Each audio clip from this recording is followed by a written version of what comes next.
Hey everyone, welcome back to another episode of Our 3 Cents. What's up?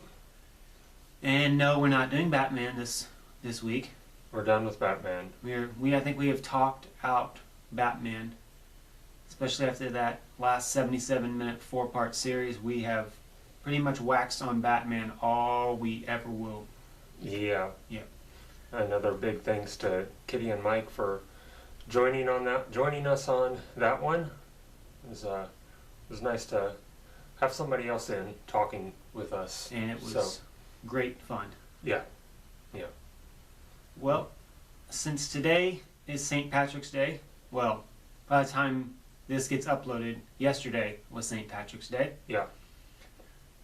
We thought we would break into our Irish movie roots and do Boondock Saints. Oh no, that's right.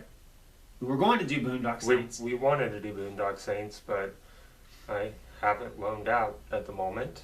Which is a shock because we never loan anything out. Yeah.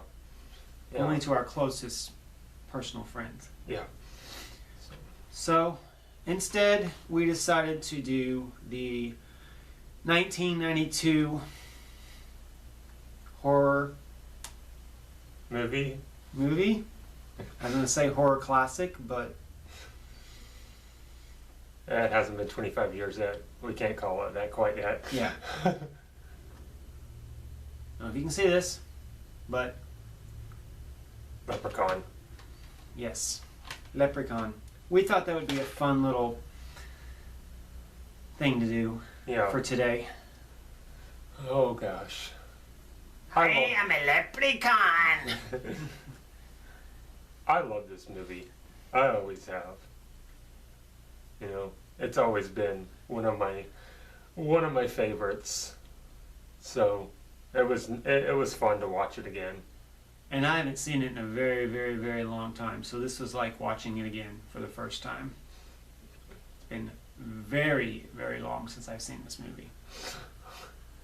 But it was good. Yeah. We were planning on doing a bad Netflix movie, but it ended up being that it wasn't too bad, really.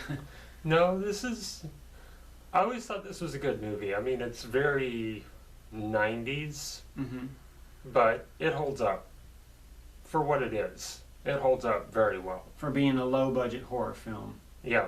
It's not terrible. No. Let's put it that way.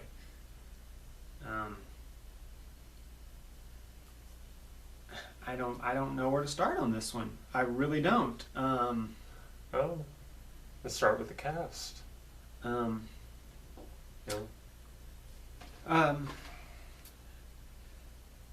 Mark Holton. Yeah. Who is also from another late 80s, early 90s movie, Teen Wolf. Yeah. And that's right, he was in Teen Wolf. He played Chubby, and he was actually in the sequel too, which was terrible, but same story but with boxing instead of basketball. And Jason Bateman replacing Michael J. Fox, which I don't know whose idea that was. I don't. Probably Michael J. Fox's idea. Yeah. He was also in Pee-wee's Big Adventure. Mm-hmm. He played the villain. I forgot about that. Spoiled rich kid who steals Pee-wee's bike. And he's not chubby anymore, by the way. Really? No, not at all. Not even a little bit. What's the kid's name? Well, we'll go back to that. Oh, okay. I wanted to say about this. He plays. I really liked his portrayal of his character, Ozzy.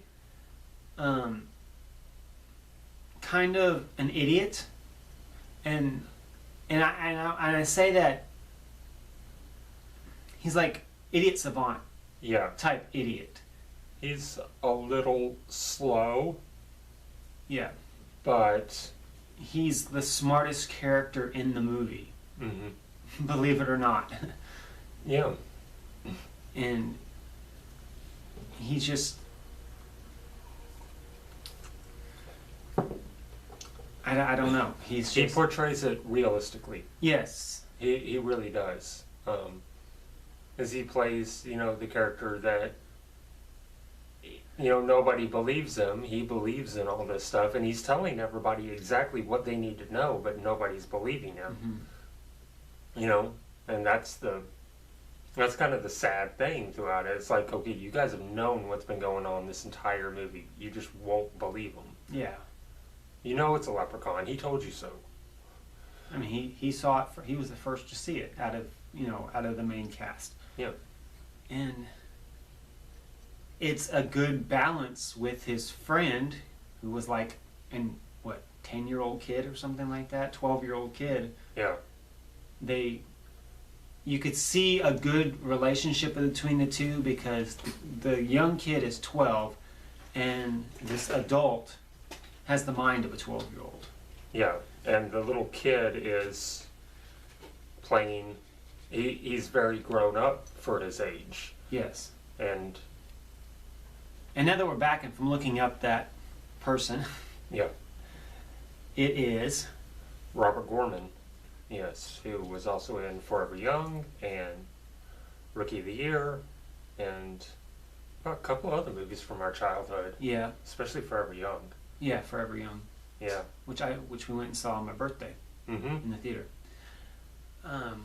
So yeah, he was really, really good. Oh gosh, yes. Yeah. He was a great child actor. Yeah, he was. And in this one,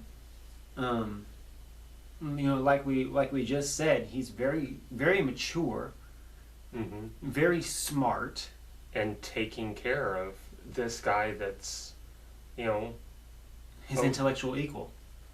Yeah, in Mm-hmm. a lot of ways. In and a lot of it's ways, yeah. his friend, and that's really the best part of the movie for me. I mean, not, it's not the fun part of the movie, but it's the part that kind of keeps you sucked in, is this relationship between these two, and how Mhm. this 10-year-old kid has to take care of his adult friend, and doing a pretty damn good job of it. Yeah, it's true. Jennifer Aniston. This is Jennifer Aniston's first role. This came out in 1992, so this was 2 years before Friends. Mm-hmm. And I think from now on, anytime we mention Jennifer Aniston in this review, I'm going to refer to her as Rachel Green. Because, yeah, this is Rachel. Yeah, it really is. All the mannerisms. She's a spoiled rich kid. From LA this time, From not LA, New York. not from New York. Beverly Hills, specifically. Specifically Beverly Hills. Because it was the 90s and everything was Beverly Hills. Yeah. 90210 was just everywhere. Yeah. Including this. But yeah, I mean, when I'm watching this, I'm thinking, okay, I can't see her playing Tori, spelled Tori, Beverly Hills 90210. Mm-hmm. But I just saw Rachel. That's all I saw. You know what I saw? Those legs and that ass. That's all I saw. I'm sorry. Yeah, we made a reference. Oh, hi, Rachel. And he goes, oh, hi, Rachel's legs. Yes. Short dresses and shorts throughout the whole thing, and those shorts were painted on, I swear to God. Yeah. Oh my gosh. Yes. But Oh. it wasn't really a stretch. I mean, I think that whenever she went in, to audition for Rachel, and I think, oh, well, I'll just play Tori again. Yeah. And see if they'll let me keep the name. Because that's how much it was. It was just... Yeah. Yeah. Just exact. I mean, It is exact. exactly the same character. She grew up a little bit. She grew up and changed her mannerisms a little bit faster in this movie than she did in Friends, though. In Friends, it took her till about the 4th season. Yeah. 5th season, maybe. By the end of this movie, she was a little bit better. Yeah. And the star of this movie, the scene stealer, Yes. the comedic relief. He was very funny. One of the greatest actors of our generation. Warwick Davis. Warwick Davis. Oh, man. For those of you who are, living under a rock, you know Warwick Davis as Willow, Wicket. Wicket, yes. You know him as Grip Hook. Grip Hook. Grip Hook. Grip Hook. Okay, Grip Hook. And Professor Flitwick. And Professor Flitwick. I think he played so many people in that series of movies. He had at least 5 different roles. Yeah. He was also not a lot of people know this, but he was also in the original Chronicles of Narnia movies that they released, the BBC versions. He was in The Silver Chair and Prince Caspian, and he played Ripperchief in Prince Caspian, and then he was also in the Walden Disney release of Prince Caspian as well, just a different character. So he was in that series twice. Yes. I did not know that. Mm-hmm. Yep. But he's just so funny. Oh, yeah. Oh, he's great. But, I mean, Warwick Davis has done a lot of stuff, more than just what we mentioned. I mean, he's just... gosh, yes. I haven't looked on the IMDb page, but I'm sure it's like well over 100. I'm sure. Oh, yeah. Because any time in the 80s and 90s you needed a little person, you called Warwick Davis. Called him for one of 2 reasons. Either you wanted him, or you were just looking for somebody, because he runs a talent agency for little people, and he has since 1996, I believe, is when he started it. I don't know. He runs a talent agency with his wife, who we met on the set of Willow. Interesting. Yeah, his wife Samantha Davis, and he runs it. That's where they got all the goblins for the Harry Potter series, was through his talent agency. Well, that's good. Yeah. So. And an interesting side note that I have to add about Warwick Davis, and this movie in particular. Warwick Davis is so prolific in what he's done. He's done Harry Potter, he's done Star Wars. He's done all these big things. And he did this, and he was already well known by this time because of Star Wars and Willow and things like that. But he did this little low-budget horror movie, and he loved it so much. He was in all the sequels. And, I always liked that about him, that he was like, I love this series, even though it's kind of terrible. Especially some of the sequels. It got kind of bad. But he enjoyed doing them, and he would come and do them. And now the series is over, unfortunately, but he's still interested in doing more. WWE is actually going to be rebooting this series.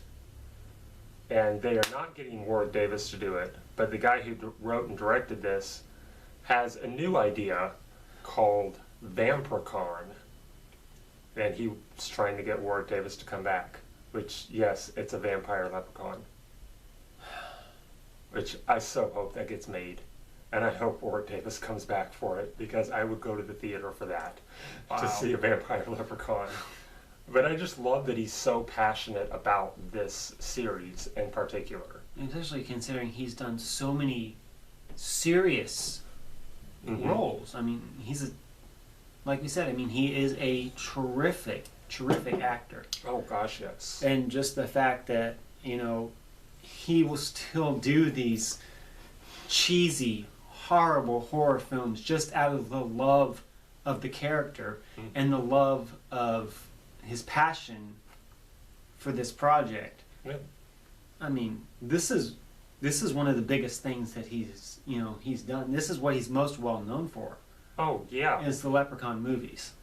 Oh, yeah. And so so much Irish influence in this. Oh, gosh. I mean, I just think that First, any more... the first 5 minutes of this film was basically just throwing up Ireland on you. Yeah. I mean... This guy, Daniel O'Grady, and his typical Irish old lady, he gets out of the car, he pulls out a bottle, and just downs it. I mean, so that's Irish in itself.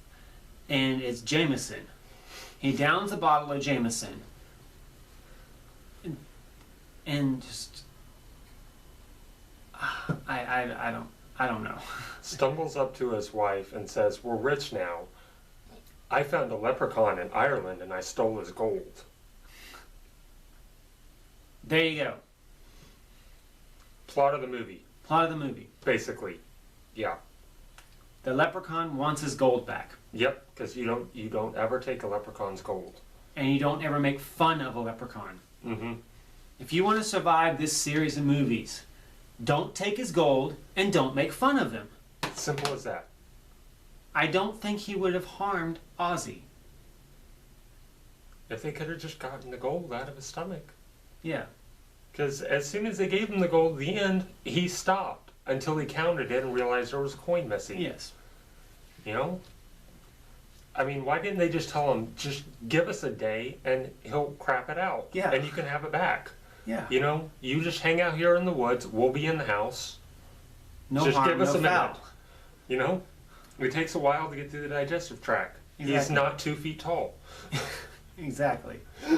Totally. But yeah, like we said, there's like so much 90s influence on this movie. Mm-hmm. The fashions. Oh gosh, yes.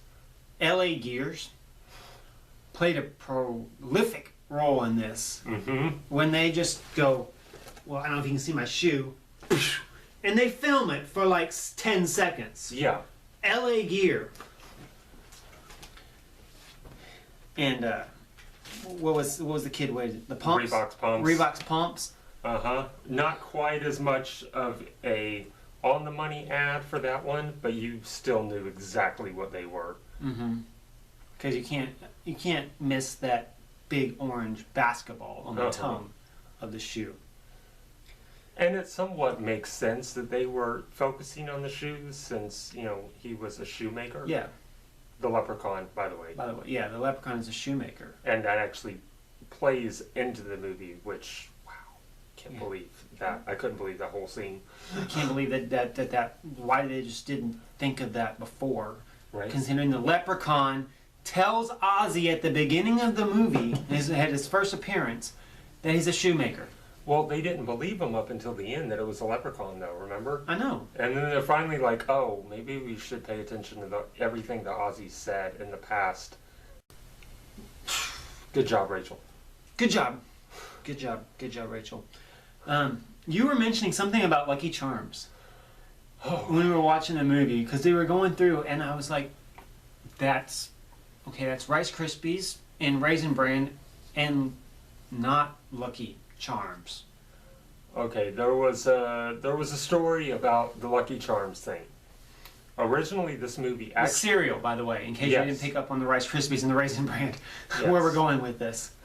Originally, they got permission from Lucky Charms to use their brand Okay. in there. And they explained what the scene was, that the scene was going to be a leprechaun digging into the box and eating some. They didn't tell him the leprechaun was then going to spit it back out. So, they filmed the scene, they showed it to the people at Lucky Charms. They didn't like it. So they said you can either... making sense now. So they said you can either cut the scene or re-edit it. They just re-edited the scene and changed the name and threw the line at the end in Wow, that's so As a funny. big middle finger. Big middle finger to GM. Yep. Yep. The cops in this movie, totally stupid. Yeah. I mean, I know we need to wrap this up, but I have to say this about what is with that night security guard at the old folks' home? Right? Just completely passed out. And apparently he was the only person that worked there. Yeah. And I'm sorry, I've worked in 2 or 3 different nursing homes. Okay? There are people on staff at all times. Not here. No. There was this cop, and that was it. This place was empty. It And was like a tomb. and Rachel was able to go in, pick up the clipboard that says patient rooms on it. Right? I'm sorry, that's kind of a security issue in itself. You don't just have the patient's room listing lying around, especially when you're asleep. Yeah. And he just kind of... But apparently he didn't Stupid. even wake up throughout the whole fight and chase of a leprechaun chasing this girl down the hallway. Didn't even... Just stupid. Yeah. Stupid. But overall, it was a great movie. I enjoyed it a lot more than I thought I was. When I made this suggestion, I was like, yeah, let's just do something cheesy and stupid. But I really did enjoy the movie. Yeah. If we had wanted to do a stupid one, we could have done Leprechaun in Space. That one's awful. But that wasn't on Netflix. And apparently neither was this one, so we went out and bought it. Just for you. Yep. So, we're going to wrap it up. Yep. Well, join us next week. We're going to be starting a brand new series. Well, not a brand new series. A new series of movies. Yeah. And I think I'm going to go ahead and actually tell you what it is. Yeah, let's go ahead. We are going to start a 5-week series of Trey Parker and Matt Stone films. Yep. We will be doing Cannibal the Musical. We will be doing Orgasmo. We will be doing Basketball. We are actually going to do the South Park movie. And we're going to be doing Team America, World Police. Fuck yeah. America. So, thanks for watching. Come back and join us again next week. Please go back, check out the total of 6 parts of Batman. Some of our most enjoyable ones that we've done so far. Oh yeah, definitely. So, thank you for watching. Blessed be. Fuck you, Lucky Charms.